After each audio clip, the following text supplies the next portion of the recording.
어제 모 일간신문의 문화 칼럼란에 우리 교회 지휘자이신 이정석 집사님의 글을 제가 읽었습니다.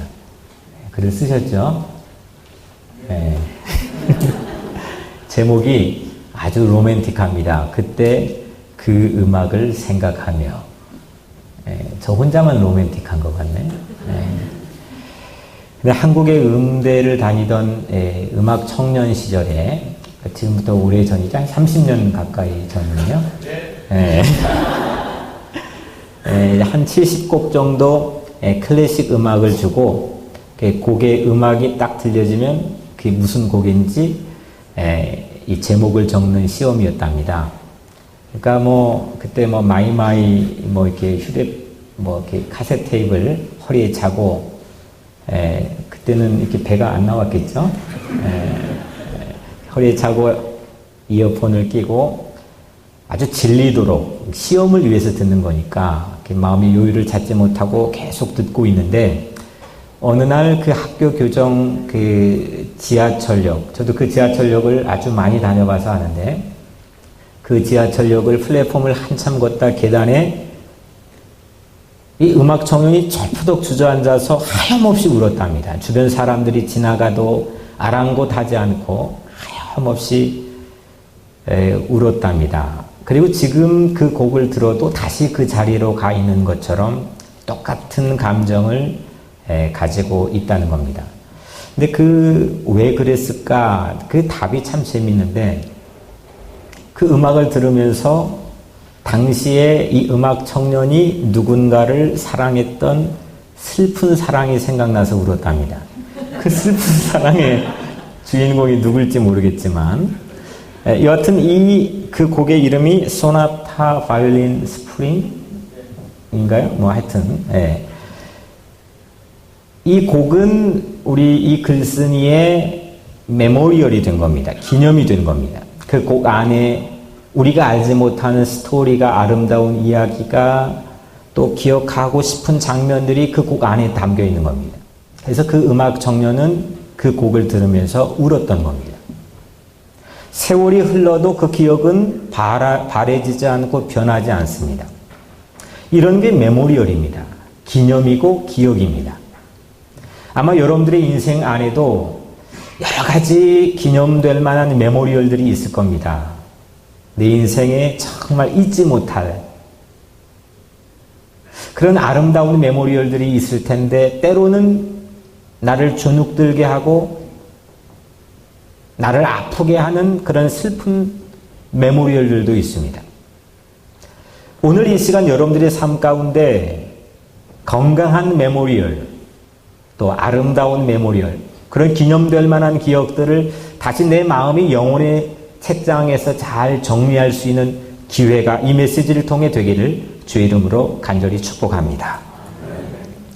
오늘은 미국의 현충일인 무슨 날이죠? 메모리얼 데이. 남북전쟁 후에 1868년에 북쪽의 로선 장군이라는 사람이 당시 이 전쟁에 죽은 모든 장병들을 기념하기 위해 무덤에 꽃을 장식하라는 포고령에서 유래된 날입니다. 그래서 지금 미국의 전체 모든 국민들이 이 날에 그런 뜻을 가리고 기리고 있습니다. 그래서 오늘은 이 메모리얼의 날입니다. 기억의 기념의 날입니다. 역사가 깊을수록 유적지가 많은 법입니다. 삶의 두께가 많을수록, 또 연령이 많을수록 그 무시할 수 없는 겁니다. 거기에 안에는 그 사람의 뒷이면에 아주 기념할 만한, 메모리얼 할 만한 많은 것들이 있는 겁니다. 이스라엘 역사에도 유난히 기념될 만한 것이 참 많이 있었습니다. 이스라엘에는 기념품도 많고 기념일도 많고 기념식도 사방천지입니다.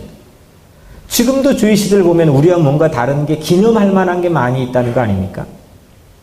그게 국력입니다. 그게 한 인생의 파워입니다. 내가 기념할 만한 걸 잊어버리고 그냥 사는 게 아니라 그거를 내 인생의 시스템으로 만들어 놓고 기억하는 날짜로 만들어 놓고 그 기념품을 보고 살면서 그게 한 국가의 국력입니다.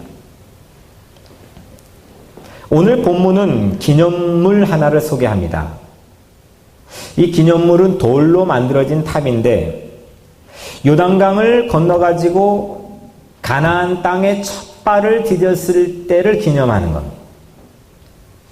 이건 암스트롱이 달에 착륙했던 것 이상의 기념입니다.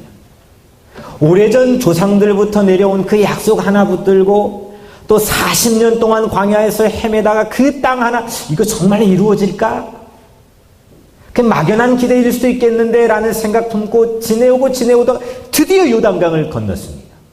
아마 요단강 건너기 직전에도 몸에 꺼두는 식이 이렇게 넘실대는 범람하는 이 강줄기를 보고 이 진짜 우리 건널 수 있는 건가?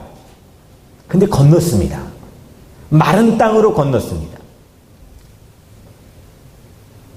100만 명은 좋게 넘는 사람들이 건넜으니까 그날 몇 시간을 건넜을지는 모르겠지만 이 마지막 한 사람까지 다 건넌 다음에 그건 잊을 수 없는 순간인 겁니다. 이스라엘의 장구한 역사의 두께 안에서도 그 하루의 찰나는 그 요단강을 건넜던 그 순간은 그 새로운 땅에 발을 턱하고 내딛는 순간은 잊지 못하는 순간입니다. 그 요단강 도하를 다 마친 후에 하나님이 이스라엘 백성에게 한 가지 명령을 합니다. 이스라엘 12지파가 있는데 각 지파별로 한 명씩을 뽑아가지고 그 각 지파의 어깨에 큰 돌을 하나씩 요단강가 가운데에서 가져오라는 겁니다. 그리고 그 12개의 돌로 기념탑을 세웠습니다. 이게 오늘 그들의 메모리얼입니다. 하나님은 이 돌을 채취하는 장소에 제 눈을 멈추게 했습니다. 그냥 대충 지나갈 수도 있을 텐데 그 돌을 그 12명이 처음 채취했던 장소에 제 마음을 머물게 했습니다. 3절에 요단 가운데 제사장들의 발이 굳게 선 그곳에서 어디에요? 제사장들의 발이 굳게 서 있는 곳이 이 돌을 채취한 장소입니다. 거기에서 돌 12를 택하여 그것을 가져다가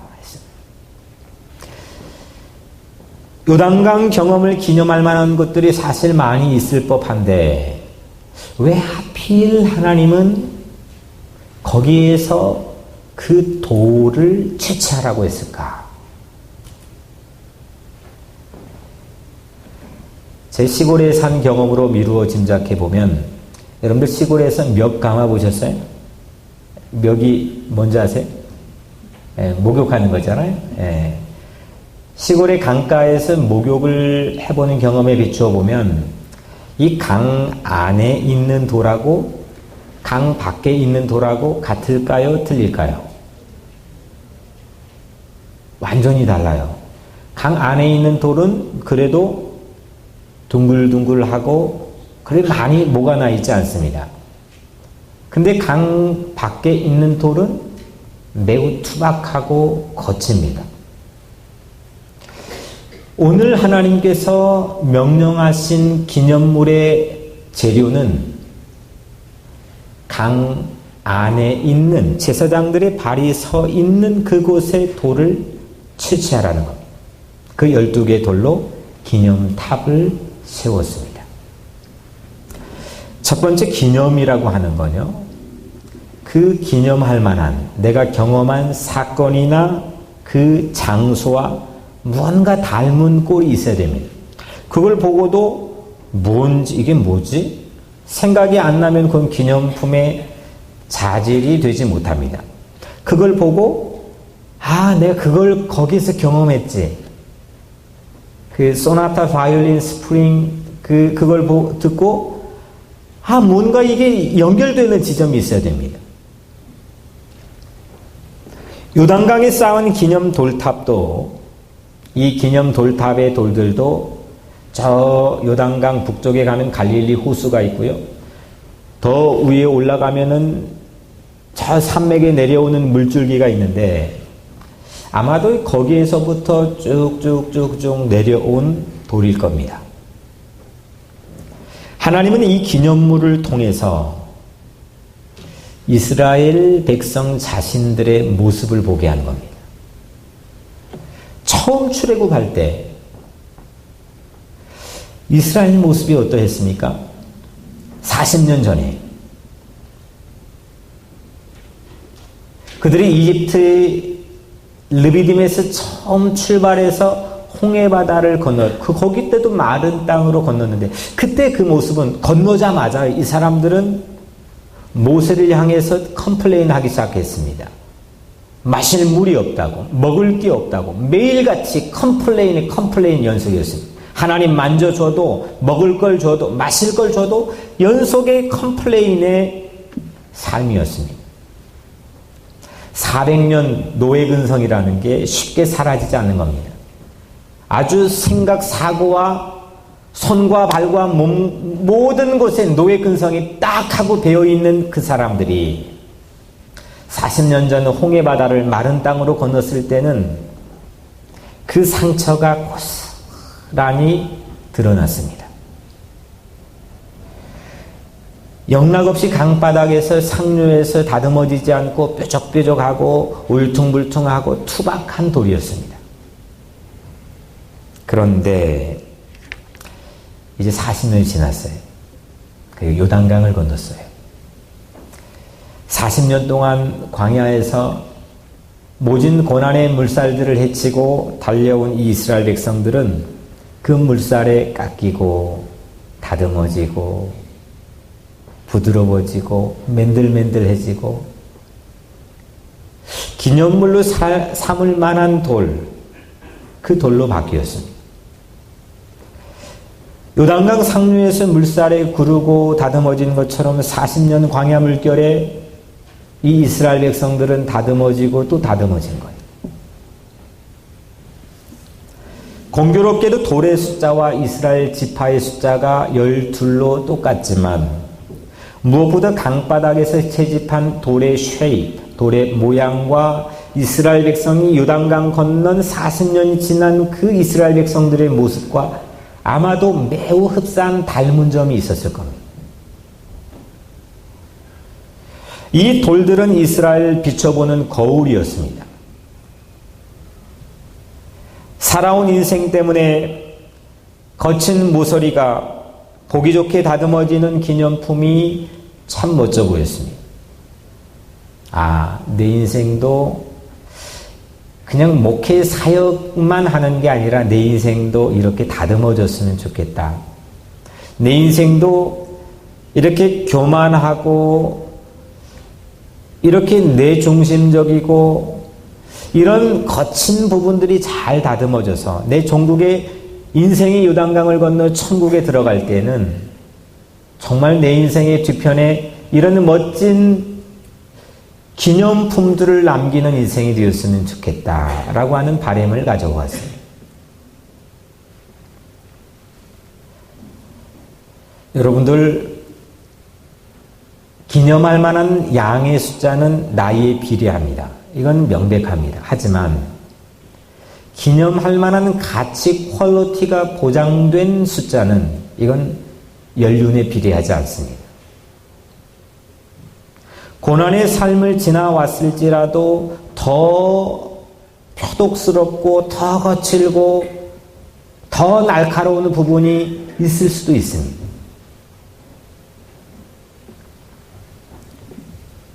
강 안의 돌들은 제사장들의 발바닥, 그 맨 발바닥이 굳게 서 있어도 괜찮았습니다.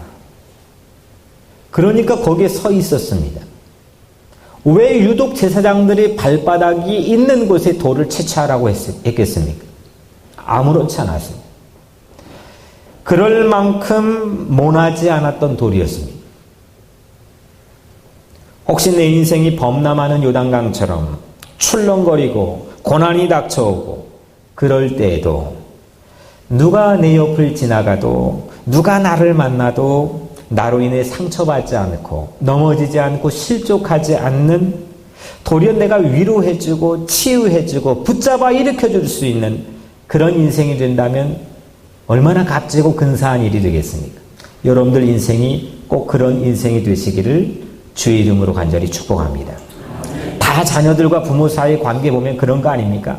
저도 찔리는 얘기지만 내 마음이 거친 부분 때문에 내 자녀, 내 배우자, 내 교우들에게 턱턱 찔리게 상처를 주는, 도저히 내 인생 위에 맨발바닥으로 서 있기가 불가능한 그런 돌의 쉐입을 가지고, 그래서 기념품으로 삼을 만한 소재가 전혀 되지 못한 채로 우리가 그렇게 살아올 때도 있습니다. 제 아내가 요즘에 뭐 전화 카톡으로 좋은 글들이 있으면 서로 날리더라고요. 전화로 제게 보내준 짧은 스토리가 하나 있습니다. 한 선교사님이 아프리카의 정글로 들어갈 때 아주 심한 폭우가 쏟아졌답니다. 한 작은 강의 시내를 건너야 되는데 이 폭우가 쏟아져 가지고 몸의 중심을 잡기가 어렵습니다. 그래서 이거를 포기해야 되나 안절부절 바라보면서 근심에 쌓여 있을 때였습니다. 저 멀리서 그 아프리카의 정글에 원주민 몇 명이 오는 겁니다. 그리고 그 시냇가 앞에서 아주 자연스럽게 자기 머리통만한 큰 돌을 어깨에 매는 겁니다. 이거 왜 그러지? 그리고 어깨에 메고 그 아주 물살이 세고 그 넘어질 수밖에 없는 그 시내를 한 사람씩 한 사람씩 건너는데 다 건너더랍니다. 이걸 보고 왜 그러지? 이상했지만 이 한 선교사님은 자기도 한번 따라서 해보겠다고 그 비슷한 큰 돌을 어깨에 맸습니다. 그리고 물속에 발을 내디뎠습니다. 그런데 그 순간 느낀 거는 정말 희한하게도 이 거센 물살에도 몸이 흔들리지 않았습니다. 몸의 중심이 잡히는 겁니다. 한 발을 내디뎌도 또 한 발을 내디뎌도. 이 선교사님도 결국은 이 거센 물살을 다 건넜다는 얘기입니다. 우리 인생의 어깨에도 정말 감당하지 못할 만큼의 어려운 고난의 돌덩이들이 얹어 있을 때가 있습니다. 어떻게 해볼 도리가 없습니다. No way. 방법이 없어. 그냥 포기할까 안절부절 저 강만을 바라보면서 앉아 있을 때가 있습니다. 그런데 내 어깨에 얹어 있는 그 무거운 돌이 이 강을 다 건넌 다음에는 결국 나의 생명을 지켜주는, 나의 안전을 보장해주는, 내 중심을 잡아주는 돌이었다는 걸 우리는 인생의 순간순간 깨닫게 됩니다. 오늘 요단 가운데로 들어가 각기 돌 한 개씩 가져다가 어깨에 매라. 하나님의 명령입니다. 그 돌을 갖다가 어깨에 매라.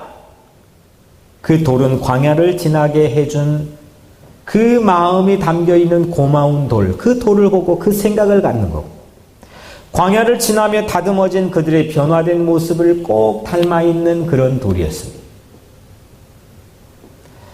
여러분들의 인생이 지고 가는 고난의 무거운 돌들은 어떤 모습들입니까? 그 돌을 향해 가지는 여러분들의 마음가짐들, 그 돌을 해석하는 여러분들의 마음가짐들은 어떤 내용들입니까? 신앙이라고 하는 건 결국 이걸 어떻게 해석하는 차이입니다. 그들의 어깨에 있는 돌은 그들뿐만 아니라 누군가의 어깨에서 또 이웃을 구원해 줄 수 있는 돌입니다. 우리 인생이 누군가의 어깨에서 그 어깨에 힘을 실어주고 몸의 중심을 잡아주고 우리 자녀들의 어깨에서 중심을 잡아주고 누군가에서 그 중심을 잡아줘서 이 공동체와 이 사회와 우리 교우와 가정을 든든하게 건너가게 해주는 돌이 우리 인생이어야 됩니다. 나만 얹혀 있으면 막 흔들리고 나만 얹혀 있으면 아파하고 그러면 되지 않잖아요. 오늘 여러분들의 인생이 아무리 힘들고 고난 가운데 있을지라도 해석이 불분명한 그런 정말 어려운 삶의 고난의 십자가를 건너갈지라도 여러분들의 인생은 누군가에게 여러분들의 자녀와 가족과 교우와 이 사회에 든든하게 중심을 잡아주는 그런 의미 있는 인생, 그런 기념비적인 인생이 되시기를 주의 이름으로 간절히 축복합니다. 두 번째로 기념물은 생각해 보세요. 기념물은 사람 눈에 잘 띄어야 될까요? 숨겨져야 될까요? 네. 어려워요? 네. 사람 눈에 잘 보여야 되잖아요. 그렇죠? 네. 박광희 권사님은 잘 아시는 것 같아요. 네. 사람 눈에 잘 보여야 돼요. 사람 눈에 아무런 호기심을 주지 않는 기념물, 이건 자격 미달입니다. 하나님께서는 기념물다운의 표징을 주셨어요. 6절에 이것이 너희 중에 표징이 되리라. 후일에 너희의 자손들이 물어 가로되 이 돌들은 무슨 뜻이냐 하거든. 나중에 이 길을 지날 다음 세대들, 넥스트 제너레이션들이 이 돌을 보고 그냥 지나치지 않고 물었다는 겁니다. 아마 평범했다면, 숨겨졌다면 이 돌 보고 물어볼 필요가 없는 겁니다. 평범한 돌 보고 이게 무슨 의미입니까? 라고 우리 자식들이나 다음 세대를 절대 묻지 않습니다. 그들도 분주합니다. 아무런 질문도 받지 못하는 돌은 기념품으로서 가치가 없는 겁니다. 기념품의 가치는 호기심을 자극해줘야 됩니다. 질문을 만들어내게 해줘야 됩니다. 그런데 요단강의 기념으로 세운 12개의 돌은 세월이 한참 지난 후일에도 지나는 길손과 나그네들에게 호기심을 줄 정도로 비범함이 있었습니다. 돌들이 무슨 뜻입니까? 라고 물었기 때문입니다. 여러분들 예수님 믿는 사람들은요, 호기심을 유발시키는 사람이 되어야 됩니다. 아무런 질문도 만들어내지 않고, 그게 좋은 거든 나쁜 거든 질문을 만들어내는 사람들이 크리스찬들이었습니다. 우리 교회를 보고 질문을 만들어내지 않으면 안 됩니다. 우리 사는 삶을 보고 퀘스천을 줘야 됩니다. 큐리오서티, 호기심을 제공해 줘야 됩니다. 매력을 줘야 됩니다. 좋은 패션을 보여줘야 됩니다. 좋은 디자인을 보여줘야 됩니다. 무언가 달라야 됩니다.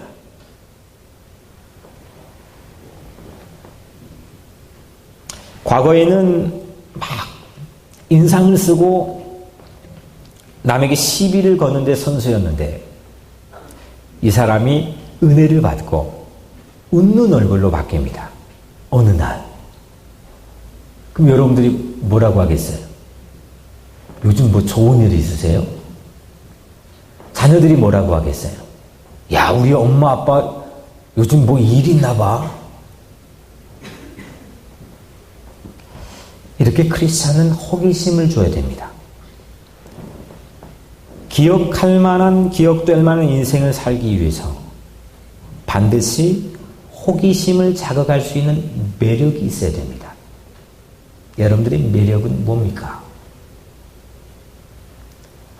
강 상류에선 남에게 부담만 되었던 거친 돌, 그 돌이 곱게 다듬어지니까 또 부드럽게 맨들맨들해지니까 이제는 남들의 시선을 멈추게 하고 발걸음을 멈추게 하는 돌, 질문을 던지게 하는 돌이 되었습니다.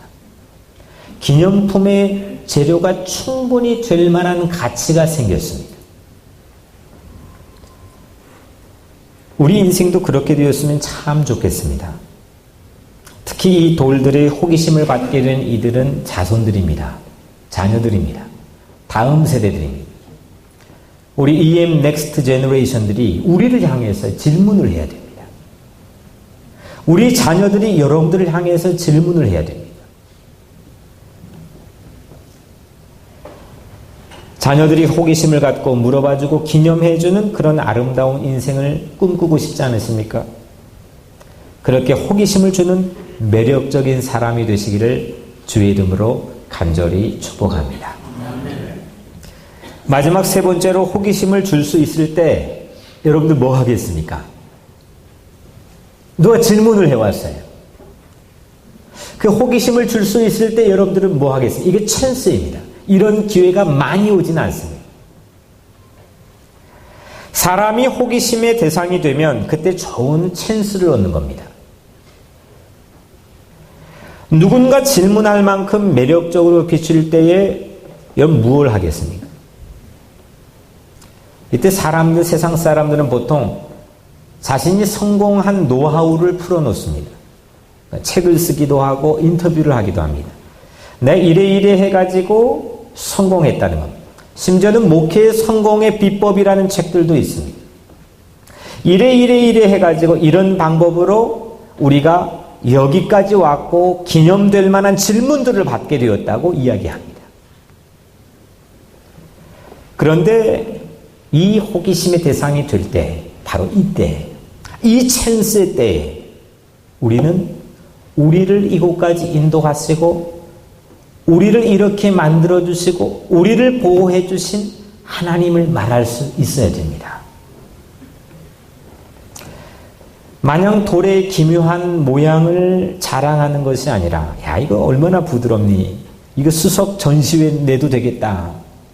이게 돌 전시회 내도 되겠다. 이런 기묘한 모양만을 주목하고 자랑하는 시간이 아니라 이 돌들을 통해서 하나님의 능력을 말하게 해야 됩니다.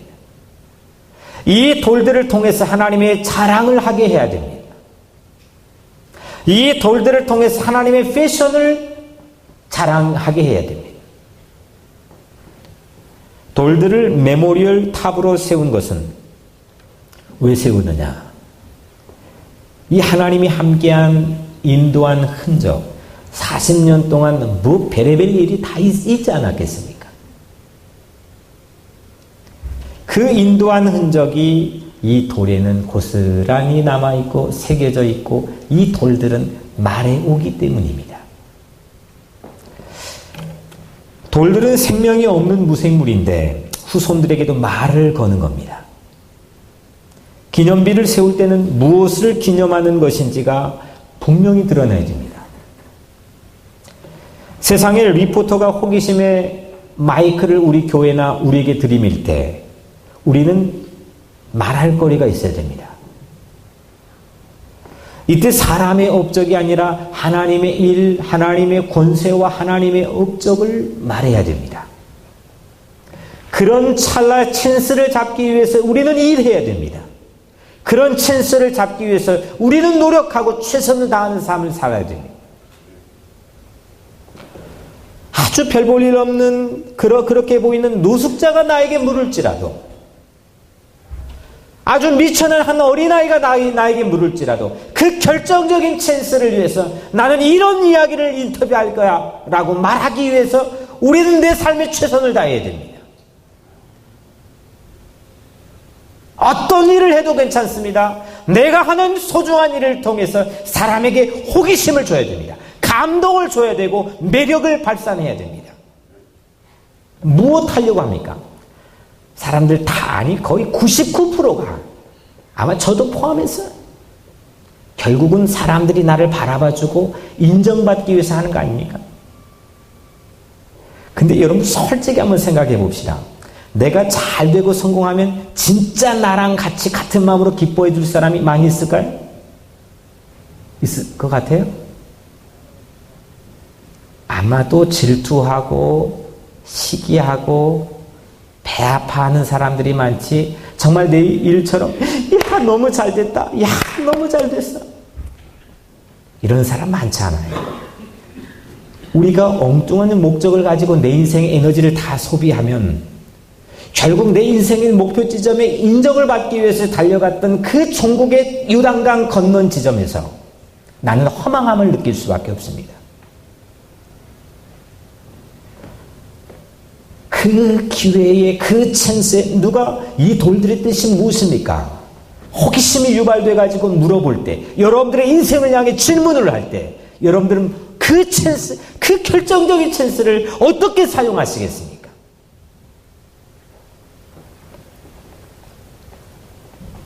그 모든 업적을 이루신 분은 사람이 아니실 하나님이시기 때문입니다. 이 12개의 돌들은 여호수아 한 장군의 치적을 자랑하지 않았습니다. 그 여호수아가 여기까지 오는데 얼마나 진짜 용감무쌍하게 기계를 자랑했습니까? 근데 그 돌들을 보면서 여호수아 치적을 자랑하는 법이 한 번도 없습니다. 그 제사장들이 언약궤 무거운 법궤를 메고 뜨거운 때앞에서 그 40년 광야를 걸어오면서 마지막 순간에도 정말 용감하게 그 제사장들의 발이 요단강에 딱 대디니까 마른 땅이 되었습니다. 얼마나 자랑할 만합니까? 그런데 그 돌들은 제사장들의 기계와 지혜를 자랑하지 않았습니다. 이 돌들은 오직 하나님의 능력과 권세를 말했습니다. 이 돌들이 무슨 뜻이냐고 자식들이 자기 아버지에게 물었습니다. 이때 아버지가 무엇이라고 대답했느냐? 오늘 읽진 않았지만 23절에 너희 하나님 여호와께서 요단물을 너희 앞에서 마르게 하사 너희를 건너게 하신 것이, 하나님께서 요단강을 마르게 해주셨어. 하나님께서 우리 선조들의 백성들을 이곳까지 인도해 주셨어. 하나님께서 우리에게 만나와 메추라기를 제공해 주시고, 하나님께서 마실 물을 제공해 주시고, 하나님께서 우리를 보호하시고 지키시고 이 거룩한 땅에 첫 발을 내딛게 하셨어. 이 돌들을 통해서 이 아버지가 자기 자식에게 그렇게 말해주는 겁니다. 그 돌 비문에 새겨진 기념이었습니다. 요단강 강바닥에서 택함을 받은 이 12개의 돌들처럼 여러분들 한 사람 한 사람의 인생은 거친 세상의 요단강 강바닥에서 하나님께서 선택함을 받은 왕같은 제사장들입니다. 왜 여러분들을 선택해서 이 땅에 이 교회의 기념탑을 세우는 데 귀한 돌로 사용하셨느냐? 이 목적은 하나님의 아름다운 덕을 선포하고 그 아름다운 덕을 선전하게 하기 위함입니다. 사랑하는 성도 여러분, 오늘 내 마음에, 내 기억이 메모리에 영원한 기념이 될 만한 내 메모리얼들의 서적들을 잘 정리하는 하루가 되었으면 좋겠습니다. 우리 영원한 기념물이 뭡니까? Eternal Memorial. 우리 영원한 기념물은 십자가입니다. 십자가는 우리를 구원하는 거룩한 기념물입니다. 우리 모난 부분들, 우리의 뾰족한 부분들을 깎아내고 용서하고 다듬어가지고 우리를 거룩한 자녀로, 구원받은 자녀로 우리를 새롭게 만들어주고 거듭나게 해준 것이 바로 십자가이기 때문입니다. 자기 십자가를 지고 나를 따라오라 했지. 자기 십자가를 지고 가는 건 무거울 수 있지만 그 십자가는 결국 우리 인생의 요단강을 건넌 다음에 보면 우리를 승리하게 할 수밖에 없는 최고의 기념물이 될 것입니다. 십자가 보고 하나님의 사랑을 깨닫습니다. 십자가 보고 하나님의 자비를 압니다. 십자가 보고 하나님의 인도하심을 말하고 있습니다. 십자가를 만큼 수없는 호기심과 질문을 받아본 기념물이 세상에 어디 있습니까? 십자가만큼 이 귀한 질문을 받아본 기념품이 세상에 어디 있습니까? 여러분들의 어깨에 십자가가 얹어 있을 수 있습니다.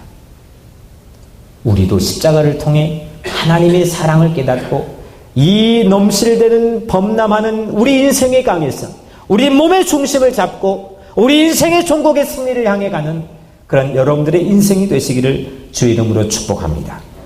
우리 어깨의 십자가가 천국 가는 길까지 영원한 메모리얼로 남아서 우리 후손과 자손들이 우리 이 메모리얼, 영원한 메모리얼, 우리가 지고 가는 십자가를 바라보고 모든 이 천국의 대열에 동참하여 승리하는 영원한 생명을 누리는 그런 인생이 되시기를 주의 이름으로 간절히 축복합니다.